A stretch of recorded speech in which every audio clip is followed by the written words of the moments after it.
عزو سلام تانا تقبلوا كل كرنات عالم تركبوا تخطاتلتنا أبالات سدرابيت قلم قوانقوا زخونكم تعذبتنا انبار لومود كم تلمود نايلوم تخرس حابت زينا الحزنا قريبنا لكم لنا نابت فلام زينا كنبل ويزورو كيرا إبراهيم أقل الشعبية كان مخان نبلت سقنا كجزاي حاش موالا أزرار أبو خوينو تاناي كلام عفوقو أبيت مخرف فيدريشن إثيوبيا زنبرت ويزورو كيرا إبراهيم مسفانا تلفزيون زغورتك على محتت بزعبات هلو كنتات بوليتيكا تقراين زمن نحوات مس إيرتران كبرت كساتن حساباتنا غريبا لا كيرا إبراهيم مرح حوات في اللي ما أبوهم برتود بزخانة دبرز إنجر ميكيل نهزب تقراي تقليمهم كتبل بمخصاص مش شعبيان هقدر نزلوا وركب نربح حزب تقراي يكون كتبل يا وقيسا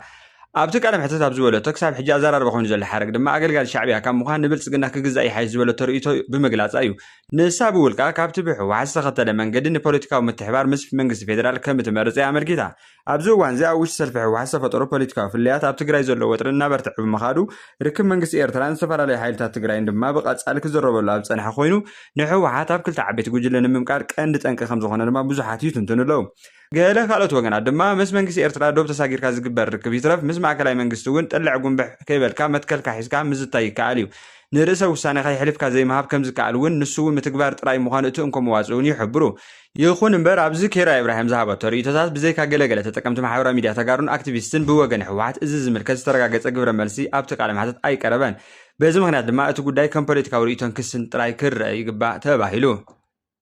بينيام غرماي ابشامناي مدرخ زور فرنسا 2026 كال اي درجه بمحاز بولوس وصيت مزغبو ايرتراو غوبل تقلاداماي بشكلتا بينيام غرماي تمالي ابشامناي مدرخ زور فرنسا كال اي درجه بمحاز وددر زلو بقعت تودادرن داغماي ارغاغيصلو اتي بقصبتا وددرنا عباي غوجل زتزازم مدرخ تقلاداماي تيم ميري لير نخال اي تخطاتال غزي قداماي كنت عايتلو بينيام غرماي كال اي درجه كحسكلو اولاف كويس تبعله تقلاداماي دما سالساي درجه بمحازنا بيديوم ديبوم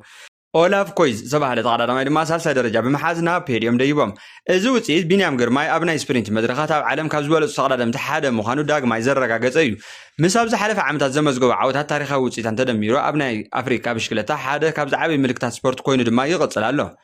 شيخ بينيام غرماي ابزن مبل شامناي زور زغبر زلو تور دي فرانس كساب حجي قدماي بمخان زازو مصوت انت زي هالو بحافشا نطبي كال درجه ابزور فرنسا محاز اب درجه عالم ازي كبر وصيتيو اب مدرخات سبرينت نمعوات فطنت اقمامتا ام وداتا كيلومترات صنعات غجله وسانه سلازخونه بينيام اب برتعو تودادرنت ازو وصيت ممزغاب نستلف مدرخات ون صوبو تصفو ملكتي تباهيلو بينيام غرماي بزمزغبو زلو بورص وصيتات كاب ايرترايان افريقيان كالوت فتوت بشكلتان عالمن سفيح دغفن فنانن يركبالو بزحد ما ابز قصل مدرخات ناي مدرخ عوت كمزغب تصبيت يغبرلو አለው ተባሂሉ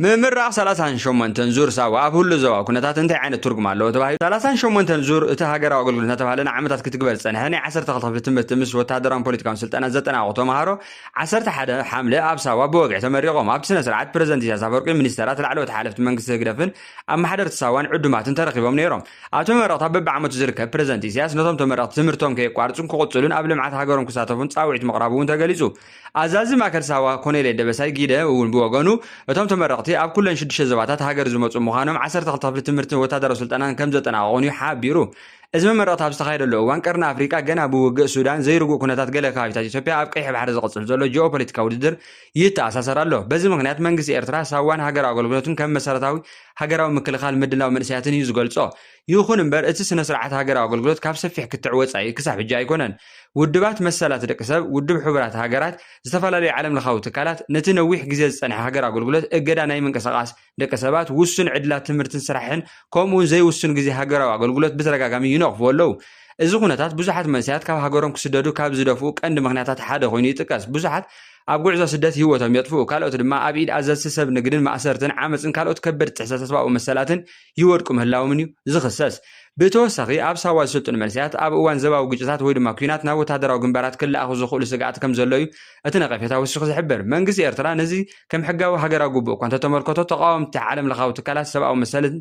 ሰብአዊ መሰላት ደቅ ሰባትን ግን ኣብ ዕድመ ትምህርቲ ዘለዎ መንስያት ኣብ ወታደራዊ ስልጣናን ግጭትን ምስታፍ ከቢድ ጥሕሰት ሰብአዊ መሰልን ሕጋዊ ጉዳይን ብምባል ይኸሱለው ስለዚ ምረቓ 38 ዙር ሳዋ ብሓደ ወገን መንግስቲ ዝገልጾ ምህናፅ ሃገራዊ ዓቕምን ፀጥታን ዝውክል ክኸውን ከሎ ብኻልእ ወገን ድማ ብዛዕባ ስደት መንስያት ጥሕሰት ሰብአዊ መሰላትን መጻኢ ናይ ሃገራዊ ኣገልግሎትን ምምሕያሽ ዝቕፅል ዘሎ ክትዕ ዘንፀባርቕ ፍጻሜ ኮይኑ ክሳብ ሎሚ ይቐፅል ኣሎ ኣብ ከተማ ኣዲስ ኣበባ ናይ ክራይ ገዛ ዋጋ ካብ 11.5 ሚእታዊት ገደብ ኣቐሚጣ ኣላ። እዚ ውሳነ ኣብ መንበርን ዕዳጋን እንታይ ትርጉም ክህልዎ ወይ ድማ ኣዘራረበ ኮይኑ ኣሎ። ምምሕዳር ከተማ ኣዲስ ኣበባ ኣብዚ ዓመት በጀት ኣብ ክራይ ገዛ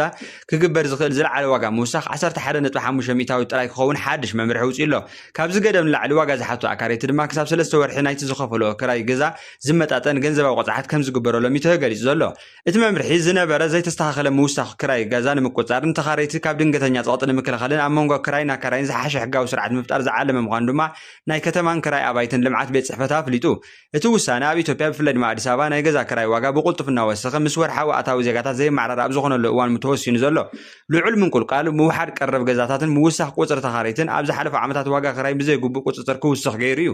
መንግስቲ እቲ 11.5 ሚእታዊት ገደብ ኣብ መጽናዕቲ ዩኒቨርሲቲ ዝተበገሰ ምዃኑ እኳ እንተገለጸ ኣብ ዕዳጋ ዘሎ ሓቀኛ ውፅኢታዊ ግና ግብርን ካልኦት ውፅኢታትን እንታይ ዝኣክድ ከም ዝሽፍን ዝብል ሕቶ ኣብ ኣካረይቲ ክለዓል ይኽእል እዩ። ብኻልእ ወገን ንብዙሓት ተኻረይቲ እዚ ውሳነ ኣብዚ ግዜ እዚ ናይ ልዑል ናብራ ወፃኢታት ዝመፅእ ግዝያዊ ምሕጋዝ ክኸውን ከም ዝኽእል እዩ ተሓቢሩ ዘሎ። ካልእ ኣገዳሲ ነጥቢ እቲ መምርሒ ብትኽክል እንተዘይተተግቢሩ ሕጋዊ ውዕላትን ብምርሓቕ ብቓልእ ስምምዕ ብምግባር ብዘይ ምዝገባ ክራይ ምግባር ክውስኽ ይኽእል ዝብል ስግኣት እውን ኣሎ። ስለዚ ሕጊ ምውፃእ ጥራይ ዘይኮነስ ኣተጋገብሩ ብቐጻሊ ምክታን ግልጽነት ምርጋፅን እውን ወሳኒ እዩ ተባሂሉ። ብሓፈሻ እቲ ውሳነ ኣብ ሓፂር ግዜ ንተኻረይቲ ሓገዝ ክህብ ዝኽእል እኳ እንተኾነ ኣብ ነዊሕ ግዜ ግን ናይ ገዛ ኣቕርቦት ምውሳኽ፣ ሕጋዊ ስርዓት ክራይ ኣባይቲ ምሕያል፣ ምቁልቋል ሸርፊ ምቁፅጻር ዝኣመሰሉ ክትግበሩ ይግባእ። እንተዘይኮይኑ እቲ ፀገም ብምሉእ ክፍታሕ ከም ዘይክእል ተዓዘብቲ ይገልጹ። ኣብ ክልል ኣምሓራ ወተሃደራዊ ኩነታት ምምልማል ሓይልታትን ፀጥታዊ ትኹረት ይስሕብ ኣሎ። ኣብ ክልል ኣምሓራ ዝቕፅል ዘሎ ፀጥታውን ወተሃደራውን ኩነታት ኣብ ቀጻሊ ለውጢ ከም ዝርከብ ዝገለጹ ፀብፀባት ይቕፅሉ ኣለዉ። ኣብ ዝተፈላለዩ ምንጭታት ዝወፁ ሓበሬታታት መንግስቲ ኢትዮጵያ ኣብቲ ክልል ንሓደሽ ወተሃደራዊ ሓይልታት ዝተዳለዉ መደብ ምልመላ ኣብ ገለ ከባቢታት በቲ ዝተመደበ ደረጃ ከም ዘይተፈፀመ ይገልጹ። እቶም ፀብፀባት ከም ዝበልዎ ኣብ ገለ ወረዳታት እቲ ክልል ኣምሓራ ተወሰኽቲ ሰልጠንቲ ንምምልማል ዝተዳለወ መደብ ሙሉእ ብምሉእ ክትግበር ኣይከኣለን። ብተመሳሳሊ ኣባላት ፖሊስን ምልሻን ናብቲ ሰራዊት ንኽፅምበሩ ዝተዋህበ መምርሒ እውን ኣብ ገለ ከባቢታት ሙሉእ ብምሉእ ከም ዘይተፈፀመ ይጥቀስ። ብፍላይ ኣብ ምዕራብ ጎጃም፣ ኣዊ፣ ብሄረሰብ ዞባን ገለን ከባቢታት ባህር ዳር ውሱናት ኣባላት ፖሊስን ምልሻን ካብ ስርዓታዊ ሓይልታት ብምውፃእ ምስ ፋኖ ተፀምቢሮም ዝብል ሓበሬታ ከም ዝተዘርግሐ እውን ይግለጽ። ብተወሳኺ ኣብ ከባቢታት ዋህላን ደጀንን 30 ዝኣኽሉ ፖሊሳት ናብ ፋኖ ተፀምቢሮም ዝብል ፀብጻብ እውን ተዘርጊሑ ኣሎ። ካልእ ዝወፀ ሓበሬታ ድማ 30,000 ዝኣኽሉ ኣባላት ፖሊስ ምልሻን ናብ ሓይሊ መከላኸሊ ንምፅምባር ዝተዳለወ መደብ ኣብ ዝተሓስበ መጠን ከም ዘይተዓወተ ይግለጽ። ይኹን እምበር እዞም ኩሎም ሓበሬታታት ካብ ዝተፈላለዩ ምንጭታት ዝተዘርግሑ ፀብጻባት ኮይኖም ክሳብ ሕጂ ብወግዓዊ ኣካላት ብነፃ ከም ዘይተረጋገፁ ዝሕብር መረጋገፂ ኣይተረኸበን። ስለዚ ድማ እዚ ኩነታት ኣብ ቀጻሊ ብቐረባ ምክትታልን ካብ ዝተኣመኑ ምንጭታት ተወሳኺ መርትዖ ምፅባይን ኣገዳሲ ክብሉ እቶም ፀብጻባት ዘዳለዉ ወገናት ይሕብሩ። ኣብ መንጎ መራሕቲ ሃገራት ኣሜሪካን ኢራንን ብርቱዕ ወጥሪ ይቕፅል ኣሎ። ላዕለዋይ መራሒ ኢራን ሙሻታባ ኻሚነ ሃገሩ ነቶም ኣብኡ ዝቐተሉ ሰባት ሕነ ምፍዳይ ዘይተርፍ ምዃኑ ኣተንቢሁ። ፕረዚደንት ኣሜሪካ ዝኾነ ዶናልድ ትራምፕ ብወገኑ ናብ ኢራን ዘነፃፀሩ ልዕሊ 1000 ዝኾኑ ሚሳይላት ተዳልዮም ኣለዉ ክብል ኣጠንቂቑ። እቶም ሎሚ ቀዳም ዝተሰምዑ መጠንቀቕታት መራሕቲ ክልቲአን ሃገራት ኣብ መንጎ ኣሜሪካን ኢራን ተገይሩ ዝነበረ ስምምዕ ምቁራፅ ተኹሲ ፈሪሱ ንሕድሕዶም መጥቃዕቲ ኣብ ዝፈነውሉ እዋን እዩ። ኣሜሪካን እስራኤልን ኣብ ልዕሊ ኢራን መጥቃዕቲ ኣብ ዝኸፈታሉ ቀዳማይ መዓልቲ ኣብኡ ክቕተል እንከሎ ከቢድ መጉዳእቲ ዝበፅሖ ሙሻታባ ኻሚነይ ፍቓድ ሃገርና ካብ ኮነ እቲ ሕነ ምፍዳይ ክፍፀም ምዃኑ ዘማት የብሉን ክብል እውን ተዛሪቡ። እቲ ወዲ 54 ዓመት መራሒ እዚ ጉዳይ እዚ ኣብ ናተ ይኹን ኣብ ናይ ካልኦት ህልውና ነሰበ ስልጣን ዝምርኮስ ኣይኮነን፣ ንሕና ሃለና ኣይሃለና እዚ ጉዳይ እዚ ምፍፃሙ ዘይተረፍ ምባሉ ኣገልግሎት ዜና ፈረንሳ ፀብፂቡ ኣሎ። ስነ ስርዓት ቀብሪ ኣቦኡ ዓሊ ኻሚነይ ኣብ ከተማ ማሻሂድ ኣብ ዝርከብ መስጊድ ኢማም ሬዛ ክፍፀም ከሎ መንፈሳዊ መራሒ ሙሻታባ ብኣካል ከም ዘይተረኸበ ዝፍለጥ። ሙሻታባ ሕነ ምፍዳይ ዘይተርፍ ምዃኑ ዘጠንቀቐ ትማሊ ዓርቢ ክታሙ ዘንበረሉ ሎሚ ቀዳም ድማ ብመንገዲ ጽሑፍ ኣብ ዝተመሓላለፈ መልእኽቲ እዩ። ፕረዚደንት ኣሜሪካ ዶናልድ ትራምፕ ብወገኑ 1000 ሚሳይላት ተዳልዮም ናብ ኢስላማዊት ሪፐብሊክ ኢራን ኣቕኒዖም ኣለዉ ክብል ሎሚ ቀዳም ኣፈራሪሑ ኣሎ። ኢራን ክትቆትሎ ውጥን ከም ዘለዋ ዝገለጸ ትራምፕ እዚ እንተደኣ ክኸውን ኮይኑ ንኢራን ሙሉእ ብምሉእ ዘጥፍእ መጥቃዕቲ ንሓደ ዓመት ከካይድ ትእዛዝ ከም ዝተዋህበን ሰራዊት ኣሜሪካ እውን ነዚ ድልው ከም ዘሎን እውን ኣፍሊጡ ኣሎ። ንሎሚ ዝበልናዮም ምንጭ ዝፁ ሓበሬታና ዝኾኑ ዜናታት እዚኦም እዮም ነይሮም። ኣብ ቀጻሊ ብተመሳሳሊ ሓበሬታ ክሳብ ንራኸብ ሼር፣ ላይክ፣ ሳብስክራይብ ምግባር ኣይትረስዑ። ዘለኩም ርእቶ እውን ኣብ ኮሜንት ሴክሽን ኣቕሙጥልና። ወደ ሓንኩም